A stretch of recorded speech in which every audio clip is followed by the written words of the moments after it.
जब बीजेपी का विरोध कर सकते हैं तो हम कांग्रेस जैसी भी भ्रष्ट पार्टी का समर्थन नहीं कर सकते। तो उद्देश्य है, न पप्पू को सपोर्ट करेंगे न गप्पू को वोट करेंगे। जो सवर्णों की बात करेगा वही देश पर राज करेगा। जबकि नरेंद्र मोदी या राहुल गांधी, तो आप किन्हें चुनेंगे? एक चोर एक महाचोर। नमस्कार, मैं हूं कोमल आर्या, आप देख रहे हैं रिपब्लिकन न्यूज। ना पप्पू को वोट करेंगे ना गप्पू को सपोर्ट करेंगे। जो सवर्ण की बात करेगा वही सवर्ण पर राज करेगा। यह नारा आजकल खूब ट्रेंडिंग में है। यह नारा देने वाले शख्स हैं आशुतोष कुमार। वही आशुतोष कुमार जिन्होंने भूमियार ब्राह्मण एकता मंच की नींव रखी है, यानी इस संगठन के संरक्षक आशुतोष कुमार। रिपब्लिकन न्यूज के खास कार्यक्रम खास मुलाकात में आज हमारे साथ हैं देश की राजनीति में नया भूचाल लाने वाले आशुतोष कुमार। आइए मिलते हैं आशुतोष से और करते हैं कुछ सुलगते सवाल। रिपब्लिकन न्यूज के खास कार्यक्रम में आशुतोष जी, आपका स्वागत है।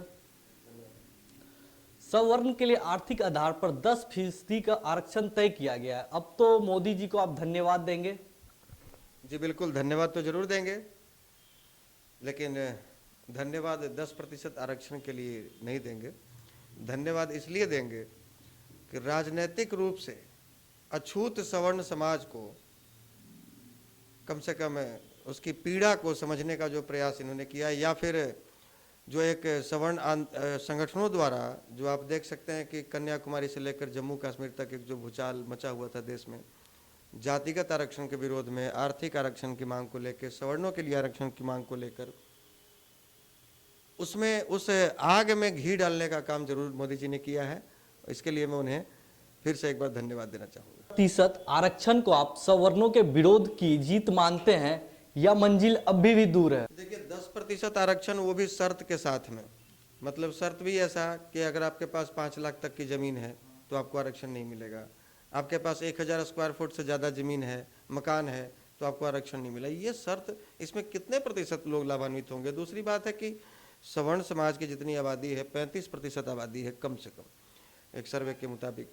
तो 35% आबादी के लिए 10% आरक्षण की व्यवस्था जो इन्होंने की है, या जो अभी ये बिल लाने जा रहे हैं, तो इसमें कितने प्रतिशत सवर्ण लाभान्वित होंगे, ये देखने वाली बात है। अगर इसको जातियों में बांट कर देखें तो 0 कुछ प्रतिशत में भी हिस्सा नहीं पड़ेगा एक जाति को। तो ये चुनावी स्टंट है, चुनावी जुमला। फिर बाद में ऐसा नहीं, मुझे तो डर है कि 2-4 महीने के बाद, चुनाव जीतने के बाद अमित शाह जी आएंगे और कहेंगे ये तो जुमला था। तो ये जुमला नहीं होना चाहिए, चुनावी स्टंट नहीं होनी चाहिए। और हमारी मांग है कि आरक्षण का आधार आर्थिक हो, और अगर आर्थिक नहीं हो तो कम से कम 25% सवर्णों के लिए आरक्षण की व्यवस्था हो, तब हम समझेंगे कि हमारे समाज को भी कुछ लाभ दिया गया है आरक्षण का। क्या आप ये मानते हैं कि आगामी चुनाव को देखते हुए मोदी सरकार ने आरक्षण का यह लॉलीपॉप सवर्ण को थमा दिया है? निश्चित रूप से 4 साल बीत गए सरकार को, आज तक सवर्ण समाज याद नहीं आया। इनके सरकार में जितनी भी योजनाएं बनी, जितने भी कानून बने, सब के सब कानून सवर्ण विरोधी ही कानून बने। लेकिन SC/ST एक्ट में अध्यादेश लाने के बाद, यानी आप कह सकते हैं कि सवर्णों के शरीर पर जख्म देने के बाद अब ये मरहम लगाने का काम 10% आरक्षण देकर कर रहे हैं। तो निश्चित रूप से जब 4 साल तक आपको सवर्ण याद नहीं आए, 4 साल तक आप जिनकी भक्ति किए, आप दलित तुष्टीकरण वोट में लग गए, आप मुस्लिम तुष्टीकरण में लग गए, और जब आपको अंत में याद आया कि भाई न माया मिली न राम, अब तो सवर्ण भी हमसे छूट गए और दलित तो हमारे कभी थे नहीं, तो वापस आप फिर अब चाहते हैं कि हम घर वापसी करें। तो ये सवर्ण समुदाय इतना बेवकूफ़ नहीं है, हम लोग आसानी से समझ सकते हैं कि ये चुनावी जुमला है, और आप चुनावी में अपना मास्टर स्ट्रोक, यानी कि कह सकते हैं कि आपने अपना ब्रह्मास्त्र छोड़ा है चुनाव के लिए। 10% पे आप मानने वाले नहीं हैं? बिल्कुल नहीं, हमारी लड़ाई 10% के लिए नहीं है। हमारी लड़ाई तो वो हर गरीब के लिए है, वो हर वंचित के लिए, वो हर शोषित के लिए है, जिसके नाम पर आप कह सकते हैं उसमें दलित भी शामिल है, उसमें पिछड़े भी शामिल हैं, अल्पसंख्यक भी शामिल है, और उसमें वो सवर्ण भी शामिल हैं जो आज गरीब दलितों से भी ज़्यादा बदतर जिंदगी जीने को विवश है। हमारी लड़ाई उनके लिए है। हम चाहते हैं कि आर्थिक आधार पर आरक्षण लागू हो। जब गरीबी के आधार पर आरक्षण लागू होगा तो इस देश में सबसे पहले मौका मिलेगा जो गरीब है। और गरीब कौन है? गरीब की संज्ञा दी गई है जो भूमिहीन है। तो आज़ादी के 70 वर्षों बाद, यानी कि पिछले 68 वर्षों से आरक्षण दिए जा रहे हैं, उसके बावजूद भी आज भी 75% दलित भूमिहीन है, लेकिन 25% सवर्ण अब ऐसे हो चुके हैं जो दलितों के, वंचितों की श्रेणी में आ चुके हैं। तो हम चाहते हैं कि सबका कल्याण हो, सबका भला हो, और इस लड़ाई में, ये लड़ाई भी हमारी कोई मतलब भूमिहार तक या ब्राह्मण तक सीमित नहीं है, सवर्ण तक सीमित नहीं है। हम लोग इस लड़ाई को और व्यापक रूप देने जा रहे हैं। जैसा कि आपको जानकारी भी मिली होगी कि 14 तारीख को अपने मंच के माध्यम से हम लोग दलित बस्तियों में दलितों के साथ में चूड़ा दही भी का भी कार्यक्रम रखे हैं। बिहार के 22 जिला में दलित बस्तियों में हम लोग चूड़ा दही खाएंगे, ब्राह्मण दलित के साथ बैठकर जमीन पर चूड़ा दही खाएंगे। ये संदेश देने का काम करेंगे, हम आपके साथ भेदभाव नहीं रखते, हम छुआछूत में विश्वास नहीं रखते। हम जो आज लड़ाई लड़ रहे हैं, ये आपके भी अधिकार की लड़ाई है। आप भी आगे आइए और हमारा साथ दीजिए। ये जो चूड़ा दही का जो आप प्रोग्राम चला रहे हैं बिहार के 22 जिलों में, कहीं ना कहीं ये लोकसभा चुनाव का तो स्टंट नहीं है आपका? देखिए, लोकसभा चुनाव या फिर दलित बस्तियों में चूड़ा दही, अभी आप देखे होंगे 5000 किलो चावल का खिचड़ी पकाया गया भीम महासभा करके दलितों के साथ में। तो ये खिचड़ी और चूड़ा दही का कार्यक्रम पॉलिटिकल पार्टियां अपने वोट बैंक के लिए या अपने तरफ पोलराइज करने के लिए करती हैं।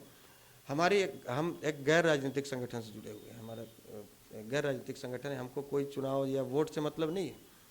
हम चाहते हैं कि एक जो गलत संदेश फैलाया जा रहा है, जैसे दलितों को का जो अशिक्षित होने का, जैसे उसमें अभी भी लगभग 75% आबादी तो अशिक्षित है, जिन्हें पता ही नहीं कि आरक्षण कौन सी चिड़िया का नाम है। वो कभी स्कूल का मुंह नहीं देखा उनके बच्चों ने। उनके अशिक्षित होने का फायदा उनके नेता उठाते हैं। जिस तरह से सवर्ण समाज के नेताओं ने सवर्ण समाज का बेड़ा गर्क किया है, उसी तरह से दलित समाज के नेताओं ने भी दलितों का बेड़ा गर्क किया है। दिल्ली से हेलीकॉप्टर पर बैठकर रामविलास, मायावती और जीतन राम मांझी आते हैं और दलित बस्तियों में कहते हैं तुमको लड़ना है ब्राह्मणों से, तुमको लड़ना है राजपूतों से, तुमको लड़ना है भूमिहारों से, और वो वापस हेलीकॉप्टर में बैठकर दिल्ली चले जाते हैं। यहाँ लड़ता मरता कटता कौन है? वो गरीब दलित का बच्चा और हमारा बच्चा। हम गांव में रहते हैं, वो हमारे बिघे पर रहते हैं, हम किसान हैं, वो मजदूर हैं, हम एक दूसरे के पूरक हैं। हम ये संदेश देना चाहते हैं कि आप उनके राजनीति में मत फंसिए। वो चाहते हैं कि फूट डालू राज करो। नेता लोग यही चाहते हैं कि हिंदू मुस्लिम करवाएं, अगड़ा पिछड़ा करवाएं, दलित फॉरवर्ड करवाएं। हम ये संदेश देना चाहते हैं कि हमने कभी कोई छुआछूत आपके साथ कोई ऐसा व्यवहार नहीं किया। हम आज भी आपके साथ जमीन पर बैठकर खाने को तैयार हैं, आपके साथ समन्वय बनाकर चलने को तैयार हैं। और इस देश में ये निश्चित रूप से हम मानते हैं कि इस देश में मात्र 2 ही जाति है, एक गरीब और एक अमीर। इस देश में नहीं, पूरे ब्रह्मांड में 2 ही जाति है। लेकिन ये जो गरीबी और अमीरी के बीच में जो खाई पैदा कर दिया गया, उसको पाटना बहुत मुश्किल हो रहा है। और ये पाटने के लिए दलित और फॉरवर्ड को एक साथ आना पड़ेगा, ये लड़ाई लड़नी पड़ेगी। खबर आ रही है कि आप बेगूसराय लोकसभा क्षेत्र से चुनाव लड़ सकते हैं, इसमें कितनी सच्चाई है? देखिए, शायद जानकारी नहीं हो तो जानकारी के लिए मैं बताना चाहूँगा कि हमने लगभग 5 महीने पूर्व सोशल मीडिया के माध्यम से, लाइव के माध्यम से, जिसमें लगभग लाख से अधिक उसमें व्यूअर भी हो चुके हैं, देख चुके हैं उनको, हमने पब्लिकली अनाउंस किया है। और जहां भी मैं जाता हूं, हर मंच से इस बात को ठोक कर कहता हूं, मजबूती के साथ कहता हूं कि मैं आजीवन चुनाव नहीं लड़ूंगा। और जिस समाज के लिए मैं आज लड़ रहा हूं, या जिस समाज का प्यार, समर्थन, सहयोग मुझे प्राप्त हो रहा है, अगर मैं चुनाव कभी लड़ लिया तो उसी समाज का जूता और हमारा सर रहेगा। लेकिन उतनी ही मजबूती के साथ मैं इस बात को भी कहता हूं कि अगर हमारी बात करने वाला कोई नहीं होगा, जैसे आज के डेट में आप देख सकते हैं कि आधे से ज़्यादा सांसद सदन में सवर्ण समाज के भरे हुए हैं, और बावजूद इसके SC ST एक्ट जैसे काले कानून पर अध्यादेश आता है और एक भी वोट उसके विरोध में नहीं जाता है, इसका मतलब कि हमारी बात करने वाला कोई है ही नहीं, हमने गलत लोगों का चुनाव करके भेजा है।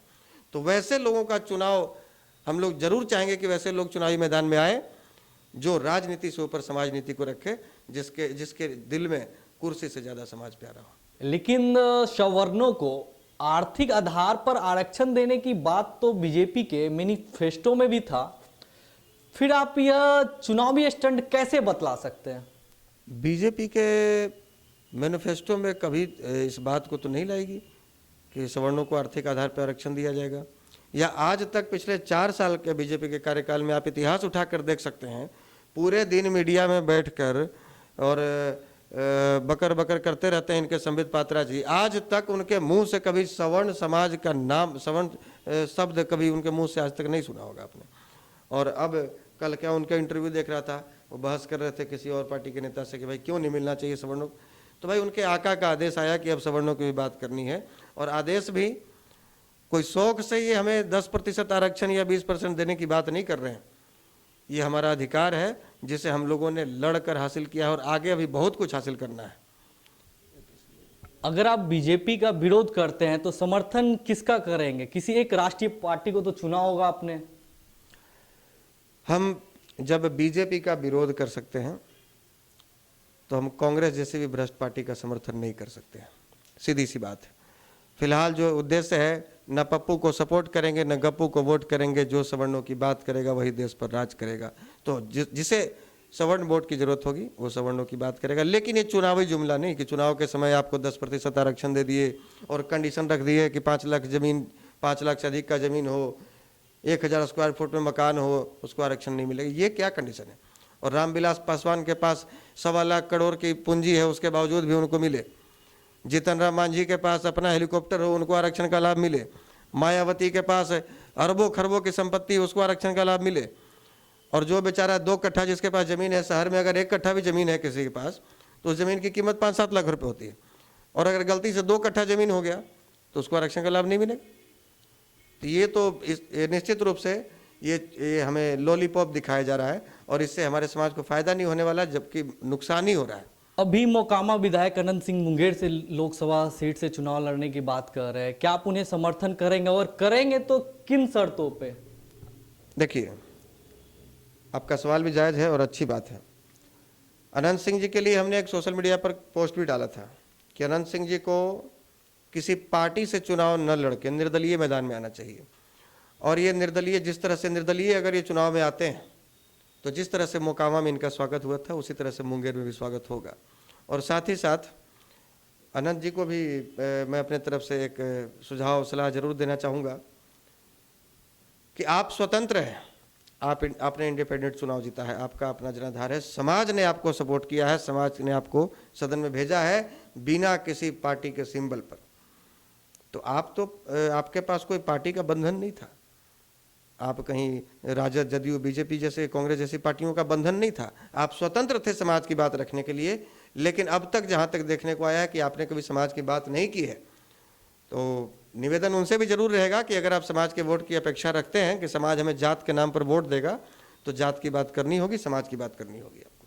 अगर अनंत सिंह अगर निर्दलीय लड़ते हैं तो आशुतोष का पूरा सपोर्ट रहेगा। निर्दलीय के साथ साथ में कम से कम इन्हें मंच से खुलेआम ये बात रखनी होगी कि मैं सदन में अगर पहुंचता हूं तो वहाँ इस बात पर जरूर मैं पुरजोर तरीके से उठाऊंगा सदन में कि आर्थिक आधार पर आरक्षण हो, नहीं तो 10% लॉलीपॉप नहीं चाहिए, कम से कम सवर्णों को 25% आरक्षण मिले।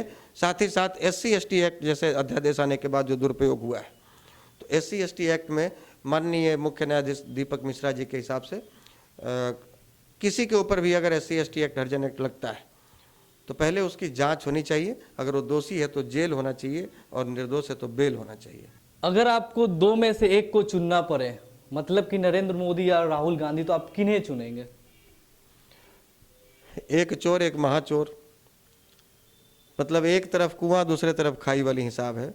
फिलहाल जो स्थिति है इसमें से मुझे नहीं लगता कि कोई भी देश के प्रधानमंत्री बनेंगे तो सवर्ण समुदाय का, इस देश में जो एक अछूत जाति, अछूत समाज जिसको सवर्ण बोला जाता है, उसका भला होने वाला है। तो फिलहाल तो इनमें कहीं सवर्णों का कोई भविष्य नज़र नहीं आ रहा है। ऐसी स्थिति आएगी, कोई ऐसा बिरला पैदा लेगा जो इतनी हिम्मत रख सके कि आज सवर्णों की बदतर होती जा रही स्थिति पर भी विचार करे और उसके लिए भी अध्यादेश लाए, उसके लिए भी सदन में खड़ा होकर मजबूती से इस बात को रखे कि हाँ भाई, सवर्ण समाज में भी गरीबी है, उनको भी हर तरह का सुविधा मिलना चाहिए, हर तरह का लाभ मिलना चाहिए। उसको निश्चित रूप से हमारे तरफ से समर्थन मिलेगा। रिपब्लिकन न्यूज से जुड़ने के लिए आशुतोष जी आपका बहुत बहुत धन्यवाद। तो ये थे भूमियार ब्राह्मण एकता मंच के संरक्षक आशुतोष कुमार। ऐसे ही शानदार और जानदार इंटरव्यू देखने के लिए इस वीडियो को लाइक करें, सब्सक्राइब करें और बेल आइकन दबाना ना भूलें।